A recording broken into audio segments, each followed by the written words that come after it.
आप देख रहे हैं ENI live next generation media.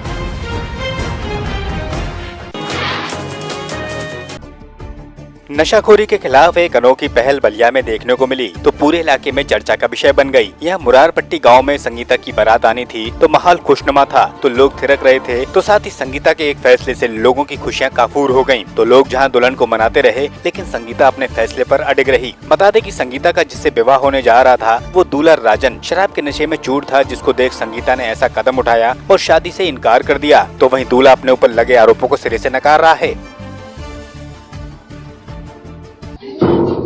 इसलिए मैंने इनकार किया कि वो दारू पी कर आए थे यहाँ और गुटखा पान खा रहे थे हमारे आंगन में। इसी कारण मैंने शादी से इनकार कर दिया।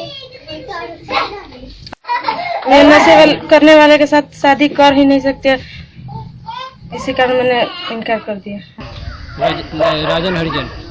क्या कारण था जिसकी वजह से आपकी बारात वापसी? बात हुआ कि मंगलसूत्र को लेकर। उसके बाद बोले कि हम ड्रिंक किए हैं। उसके बाद बोले कि लौंडिया को भी पैसे दिए हैं। मैं नहीं दिया नोट, मेरा बगल वाला दोस्त दिया।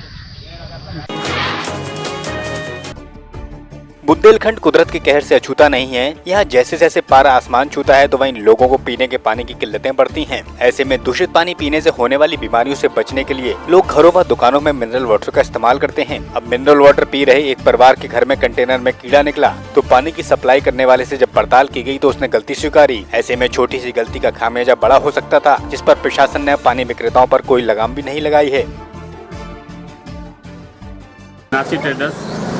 तो क्या निकला है? झींगू निकला उसमें। तो शिकायत की आपने? हाँ, शिकायत की है। बोले वो आने के लिए अभी आए नहीं है। तो इस तरह का पानी अगर पिएगी पब्लिक तो क्या हो सकता है? नुकसान होगा, स्वास्थ्य के लिए हानिकारक है बहुत ज्यादा। सगी बुआ की मदद से घर में घुसकर नाबालिग लड़की से छेड़खानी करने वाला युवक और सहयोगी बुआ को पुलिस ने तहरीर पर हिरासत में लेकर घटना का खुलासा किया है। तो रिश्तों को शर्मसार करने वाला मामला मिर्जापुर कोतवाली सिटी का है, जहां पीड़िता की आबरू का सौदा उसकी बुआ ने खुद कर दिया। इसमें वादिनी द्वारा ये अंकित किया गया कि वो अपनी बुआ के यहाँ गुरऊ पट्टी आई हुई थी। शीला देवी है उसकी बुआ। तो रात में करीब 8 बजे उमेश नाम का व्यक्ति उसकी बुआ के घर पे आया, जो उसके साथ छेड़खानी करने लगा। बुआ ने मना करने के बजाय उमेश का साथ दिया, उसको सहयोग किया। किसी तरीके से भाग करके इस लड़के ने अपनी इज्जत बचाया। पुलिस को सूचित किया। पुलिस ने तुरंत अभियोग पंजीकृत किया और मुलजिमों की तलाश की गई। और आज दिन में रमई पट्टी बड़ी मस्जिद के पास से अभियुक्त जो उमेश कुमार है और शीला देवी, इनको दोनों को गिरफ्तार करके ले आया गया, जिनको न्यायालय में पेश किया जाएगा। सुल्तानपुर में यादव समाज ने एक बैनर के तले एकत्र होकर सम्मेलन किया, जिसमें बिरादरी की उपेक्षा के साथ राजनीतिक दलों के द्वारा बंटवारे पर खुद के इस्तेमाल की बात को कहा। इस सम्मेलन के अध्यक्ष ब्रजेंद्र यादव और आरजेडी नेता दद्दन यादव बिहार से यहां पहुंचे। वहीं यादवों की दशा पर मंथन भी किया गया कि हम मोदी से भी जाके बात करेंगे। हम सुन रहे हैं कि यादवों पर तरह तरह के अत्याचार जुल्म कर दिए, इसलिए कि हमारा समाज और परिवार के लोग जो नेता बने वो हमारे समाज और परिवार के लोग को मजबूत नहीं किए।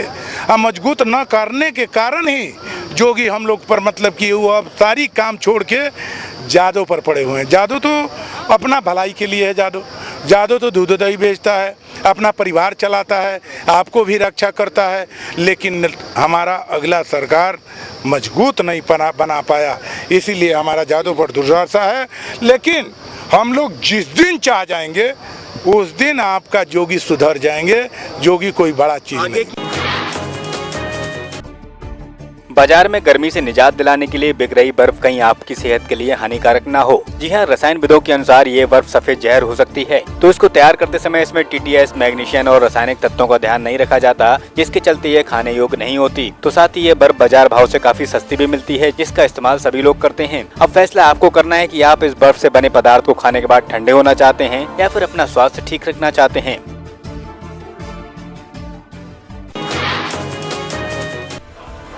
जौनपुर के सुजानगंज के बेनीपुर मोड़ पर तेज रफ्तार कार बिजली के खंभे से जा टकराई, जिसमें 2 लोग बाल-बाल बच गए। बताते हैं कि कार अनियंत्रित होकर खंभे से जा टकराई, जिसमें हादसा पेश आया तो घायलों को उपचार के लिए अस्पताल भेजा गया है।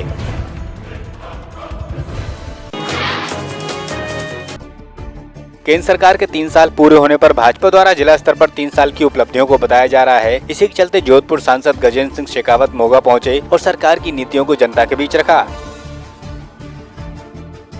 देश की जनता को सरकार और शासन व्यवस्था से विश्वास उठ गया था।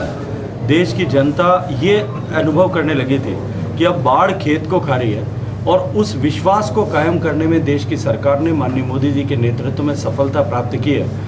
और आज न केवल देश के लोग अपितु पूरा विश्व इस बात को स्वीकार कर रहा है कि भारत सबसे तेजी से बढ़ती हुई अर्थव्यवस्था भी है और भारत का भविष्य अत्यंत उज्जवल है। इसकी बात करने के लिए मैं आप लोगों के सबके बीच में आया। बरनाला स्टेशन के पास बने फाटक पर एक व्यक्ति की चलती ट्रेन से गिरने से मौत हो गई। तो मृतक की पहचान कृष्ण कुमार के रूप में हुई है, जो अंबाला से बठिंडा जा रहा था। तो साथ ही पत्नी के साथ तलाक का उसका केस भी चल रहा है, जिससे वो मानसिक रूप से परेशान था।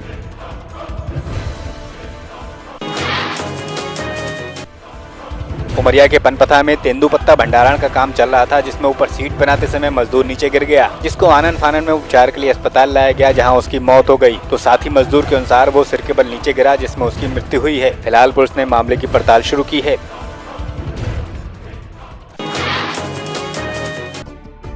दमोह में किसानों की मांग को लेकर हो रहे प्रदर्शन में भारतीय शक्ति चेतना पार्टी के बैनर तले लाल पट्टीधारी कार्यकर्ताओं ने विशाल रैली निकालकर ज्ञापन सौंपा। तो वहीं शांतिपूर्ण आंदोलन कर मंदसौर में किसानों के साथ इंसाफ की मांग की। इसी के साथ पुलिस भी अलर्ट दिखी।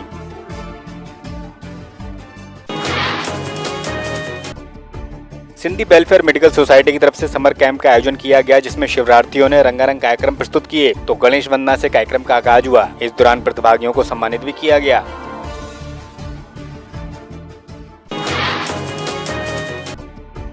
सुरोई के अनादरा थाना क्षेत्र में 5 दिन पहले घटित सर्राफा व्यापारी से मारपीट और डकैती के मामले का पुलिस ने पर्दाफाश किया है। तो पुलिस ने 4 आरोपियों को धर दबोचा है, जिनके पास से एक बोलेरो कार भी बरामद हुई है। तो अन्य आरोपियों के नाम भी इसमें सामने आ सकते हैं। वहीं 1 दर्जन से ज्यादा मामलों में ये आरोपी वांछित थे।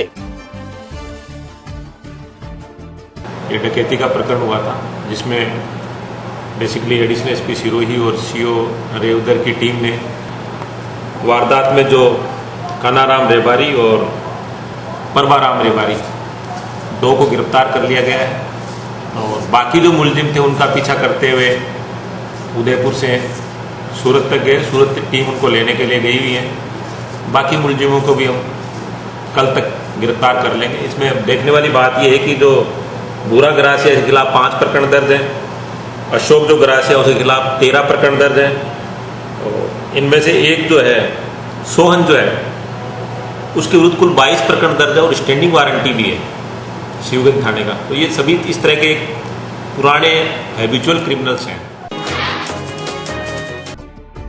जालौर के मोदरान कस्बे में जन संघर्ष समिति की बैठक का आयोजन किया गया, जिसमें जसवंतपुरा से जुड़े 2 दर्जन गांवों को भीनमाल तहसील से जोड़ने के लिए कार्यकारिणी गठित की गई।